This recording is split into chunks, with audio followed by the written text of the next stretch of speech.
Mas no longo da caminhada do deserto até a nova Canaã, louvado seja o nome santo do Senhor.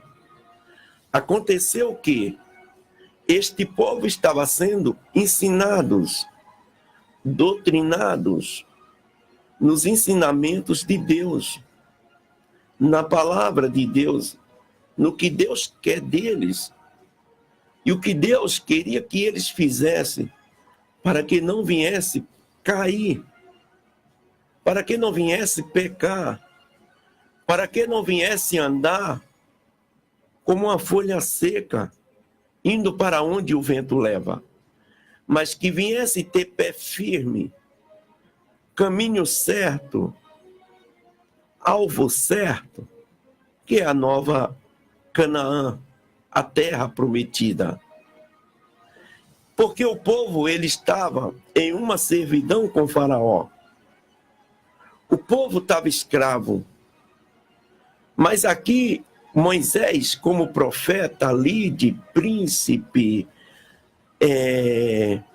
pastor, profeta, Moisés, o maior líder que a terra já teve, ele não era só príncipe, ele não era só profeta, ele não era só líder, ele era pastor, apacentador, e que cuidava das ovelhas de Deus. Ele era tudo. Moisés, ele era tudo no ministério de Deus. Ele era desbravador. Ele era tudo que um homem espiritual e material possa ser para o seu Senhor. No caso, o Senhor dos Exércitos, Deus. Moisés tinha todas essas qualidades. Então, Moisés, agora no caminho, no deserto, aqui bem antes deles chegarem ao Jordão, Moisés dizia o que para o povo? Povo, vós vai entrar na terra prometida, mas lá tem que ser do jeito que Deus quer. Não é do jeito que vós pensa. Não é do jeito que vós imagina para viver lá. Lá vós vai ter tudo que Deus prometeu a vossos pais. Vós irá receber. É promessa de Deus. Mas Deus diz aqui que ele tem estatuto, que ele tem mandamento, que ele tem ordenança, que ele tem liderança, que ele tem doutrina. Ei, Moisés estava preparando o povo para quando chegasse lá em Canaã, este povo estivesse preparado para viver uma vida de bênção e de prosperidade, mas sem pecar, vivendo na obediência ao Deus vivo, único e bendito e glorioso. Então Moisés, como líder, profeta, pastor, ele tinha que transmitir o que Deus mandava dizer ao povo. Porque naquele tempo, Jesus, ele ainda não tinha vindo à terra. O Messias, ele seguia a Moisés mais espiritualmente. O Messias ainda não tinha vindo estabelecer o Novo Testamento. Então era a lei e os profetas. Então Moisés, preocupado e também obedecendo a Deus, porque ele viu tanto que o povo de Deus serviu, sendo escravo, vivendo na servidão, e sem poder cultuar ao Deus dos céus e da terra. Aqui o povo já estava numa marcha, mesmo pelo deserto, mas já cultuando, sendo doutrinado e ensinado por Moisés a marchar.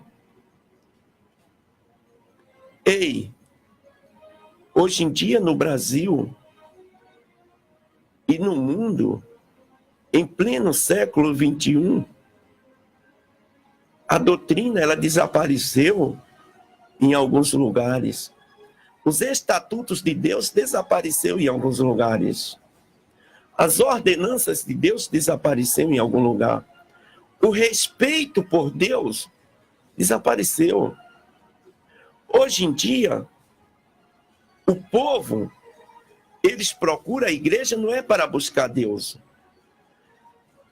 O povo hoje vai à igreja para buscar interesses pessoais.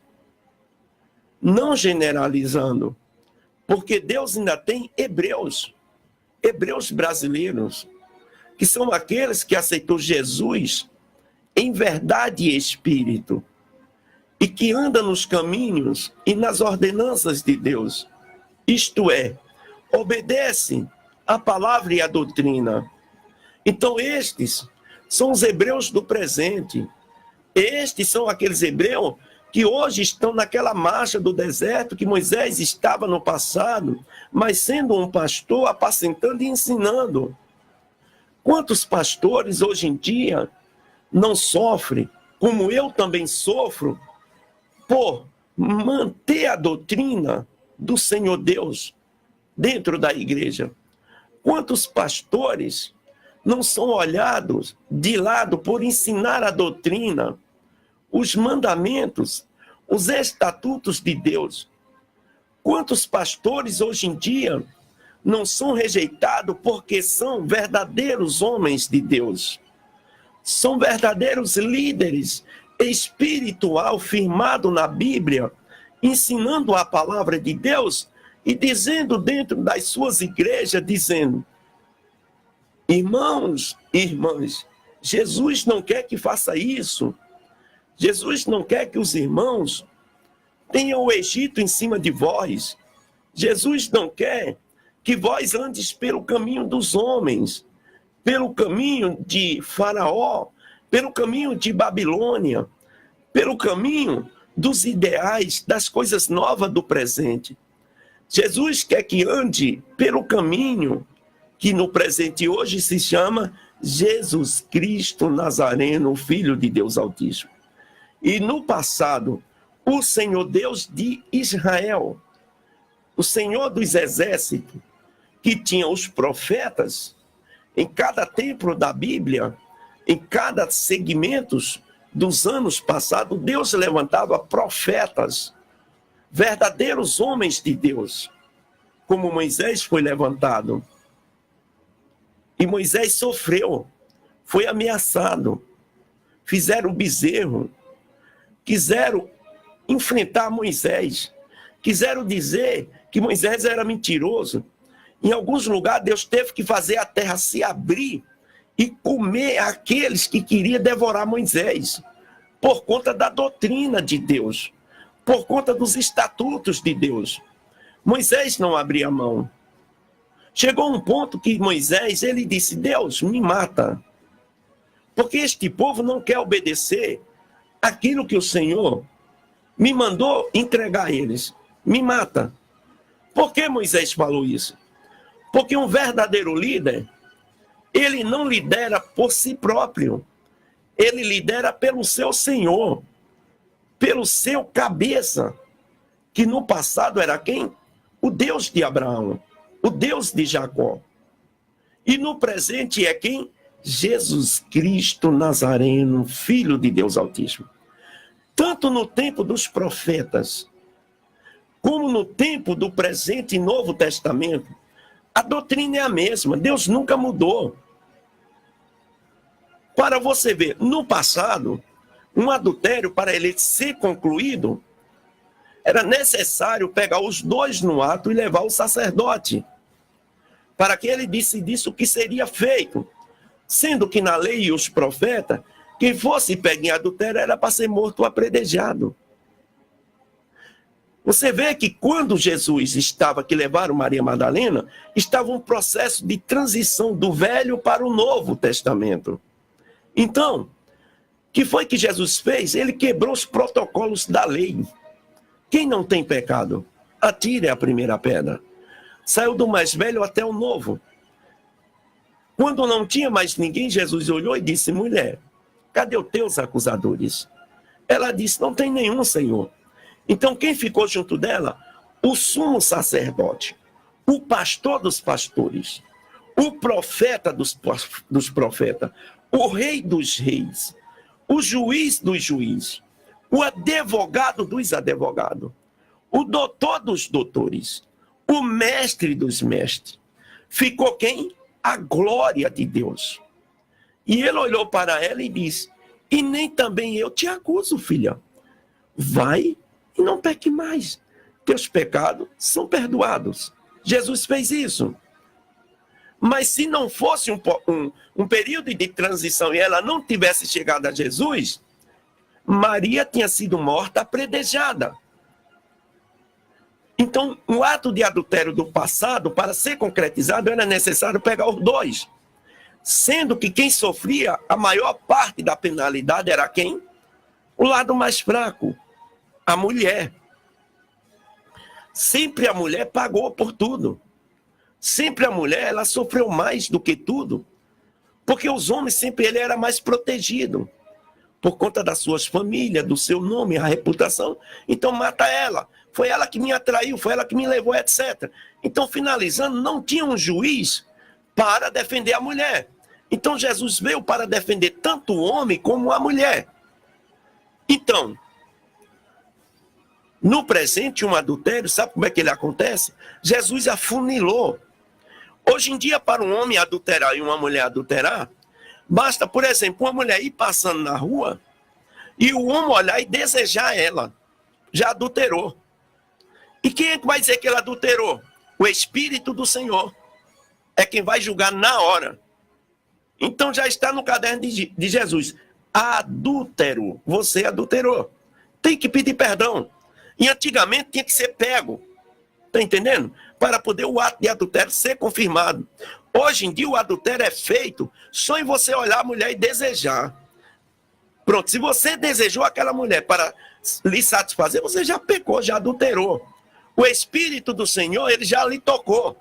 Pronto, tem que descer de novo ao pó, pedir perdão e não fazer mais aquilo. E do mesmo jeito vai ser naquele dia do livro, lá no trono branco, no dia do julgamento. Aí vai saber a minha e a sua obra.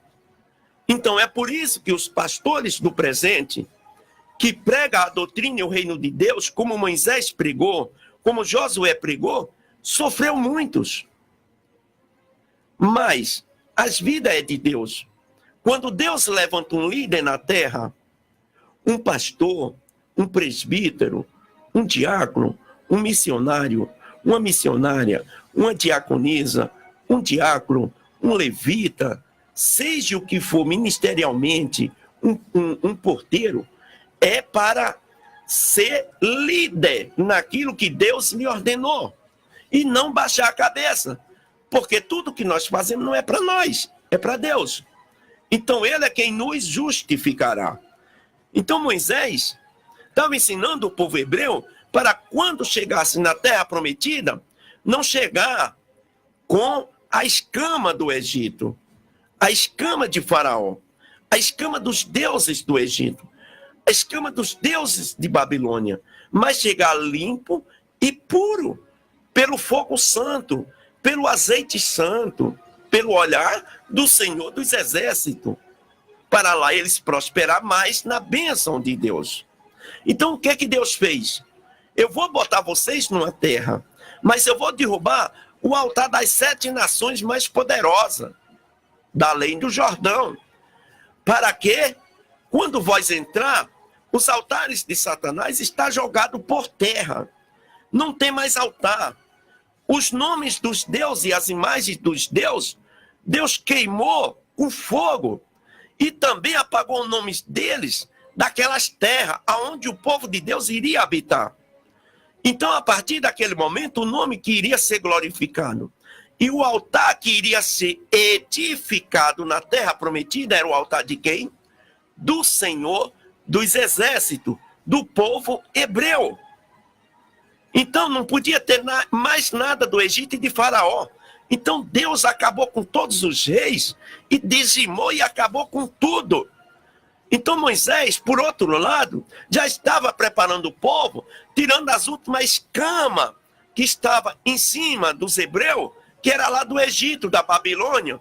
Nesse tempo, o pessoal conhecia o que era as pinturas do Egito, porque o Egito todo se pintava. Não que eu seja contra. Quem quiser que se pinte, quem quiser que faça o que quiser. Os adornos que o faraó tinha lá no seu país, no seu reino, o povo era escravizado. Então o povo viu tudo aquilo. Então Deus agora fez o quê? Moisés, vamos arrancar o resto? Vamos tirar a escama da pintura, de tudo aquilo, Moisés. Vamos arrancar tudo. Porque eu quero este povo, Moisés, simples como uma pomba. Oh, glória! Então foi isso que Moisés fez. Mas no caminho fizeram o bezerro. O que Deus fez? Matou.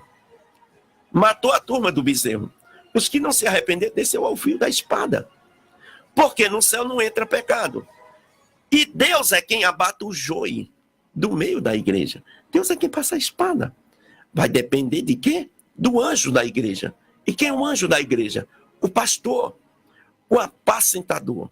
Agora, se o anjo da igreja for um corrupto, um bandido, um ladrão, me perdoe a expressão, não é a igreja. Porque a igreja de Jesus Cristo, ela é santa, ela é remida, ela é genuína, ela é pura pelo sangue do Cordeiro. Mas a igreja de Babilônia, a igreja dos ideais dos homens, aí sim, ela pode tudo. Deus só quer o coração lá. Você pode fazer o que você quiser. Você pode sair da beira do rio e entrar lá do jeito que tiver. Pode tudo. É Egito e Babilônia, pode tudo. Ainda diz que Deus só quer o coração. Mas Deus quer a alma. Deus quer o corpo. Deus quer a vida. O corpo que você habita, ele vai ser o quê? O templo do Espírito do Senhor. O templo do Espírito do Senhor, ele não é cachaceiro. Ele não é viciado. O templo do Espírito do Senhor, ele não usa nada do Egito. O templo do Espírito do Senhor, ele não usa nada de Babilônia. Se tiver algo, não é o templo do Senhor. Porque o templo do Senhor não é adornado com o Egito e nem com Babilônia. Você está entendendo o que eu estou pregando? Então, se tem essas coisas, esse templo não é do meu Deus. Porque no templo do meu Deus, só quem pode estar dentro dele, quem é? O Pai, o Filho e o Espírito do Senhor. Então, quem é um templo desse que estiver no centro de Juazeiro, de Petrolina, e estiver em qualquer banco, dentro de um avião, dentro de um ônibus, fazendo uma viagem, quem olhar para você vai dizer: tu és servo do Senhor, mulher. Tu és servo do Senhor, homem. Porque eu tenho visto o brilho. Quando eu olho para você, eu vejo a presença de Cristo. Eu sinto a presença do Espírito. Sabe por quê? Quem está dentro daquele templo, que é o corpo, quem é? O Espírito do Senhor. Ele é puro, ele é limpo, ele é glorioso, ele é bendito, ele é soberano. E ele tem a espada que combate contra quem? O Egito, contra a Babilônia. E Satanás tem que dar o grito de derrota. Os irmãos sabem o que eu estou falando aqui. Então, eu apenas estou no primeiro versículo, falando da situação. Agora, vamos continuar a leitura do versículo 2 em diante. Totalmente destruirei todos os lugares onde as nações que possuireis serviram a seus deuses sobre as altas montanhas e sobre outeiros e debaixo de todas as árvores verdes. Os irmãos sabem, né? Como é as coisas por aí, né? Derribarei os seus altares e quebrareis as suas estátuas e os seus bosques, queimareis a fogo e abatereis as imagens esculpidas dos seus deuses e apagarei os seus nomes daquele lugar. Ei, crente, se tiver uma imagem de um Deus aí dentro da sua casa, você der lugar a Jesus, ela dá o grito de derrota agora. Ela é queimada em nome de Jesus. Porque o fogo de Deus é este. Satanás não pode ficar escondido, ele é queimado. Ele é queimado. Eu não vou me aprofundar aqui, não, porque senão vai ter manifestação de demônio por aí, viu? E o tempo não está dando aqui. Deixa eu continuar. Assim não fareis para com o Senhor, vosso Deus. Que diz também aqui, versículo 5. Mas o lugar que o Senhor, o vosso Deus, escolher de todas as vossas tribos, para ali pôr o seu nome, buscareis para a sua habitação, e ali vireis. E ali trareis os vossos holocaustos, e os vossos sacrifícios, os vossos dízimos, e a oferta alçada da vossa mão, e os vossos votos, e as vossas ofertas voluntárias, e o primogênitos das vossas vacas e das vossas ovelhas. O que é que Deus está dizendo aqui? A primícia de tudo aquilo que você ganha é de Deus, não é tua.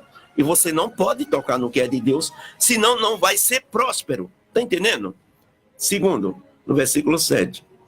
E ali comereis perante o Senhor vosso Deus, e vos alegrareis em tudo em que oporeis a vossa mão, e vós e as vossas casas, no que te abençoar o Senhor teu Deus. Aonde você tocar a palma das tuas mãos, é a mão de Deus, você será próspero. Mas para isso, a primícia da sua vida, em primeiro lugar, ela pertence ao Senhor Deus Todo-Poderoso. Não fareis conforme a tudo o que hoje fazemos aqui, cada um qual, tudo o que bem parece a seus olhos. Não fazer do jeito que nós queremos, mas fazer do jeito que Deus quer. Porque até agora não entraste no descanso e na herança que vos dá o Senhor vosso Deus, mas passarei o Jordão e habitareis na terra que vos fará herdar o Senhor vosso Deus, e vos dará repouso de todos os vossos inimigos em redor, e morareis seguro. O teu inimigo é Deus que pega ele. É Deus que pega o teu inimigo. É Deus que prende ele. É Deus que joga por terra. É Deus que abate. Igreja, ore por este ministério. Abençoa esta obra. E assim eu dou glória ao Pai, o Filho e o Espírito Santo. Amém, Jesus. Rádio Vitória FM 104,9. A rádio da família. 8º aniversário da Rádio Vitória FM 104,9. E a pastora Ludmila Feber tem um convite para você. Olá, queridos e queridas. Eu quero fazer um convite muito especial a todos vocês aí de Juazeiro, Petrolina e toda a região. Vamos comemorar, celebrar o 8º aniversário da Rádio Vitória FM, adorando ao Deus vivo. Vai ser ali no shopping, no estacionamento do shopping Joá Garden, a partir das 19 horas, no dia 4 de maio. Guarda essa data e vamos estar ali, juntos, celebrando o nome do Senhor Jesus Cristo e as vitórias e milagres que Ele vai liberar sobre a vida de cada um de nós ali. Deus abençoe. Será sábado, dia 4 de maio, a partir das 19 horas, no estacionamento do Joá Garden Shopping. Ingressos já à venda em Juazeiro, na Rádio Vitória FM. Joá Garden, livrarias evangélicas, em Petrolina, Portal SG, Vale Ingressos, Galeria Eco Center, Loja Gipsofila, Moda Evangélica e em todas as lojas Torra de Juazeiro e Petrolina. Informações 74 98803 1416. Falar com o irmão Kleber. Sintonize 104.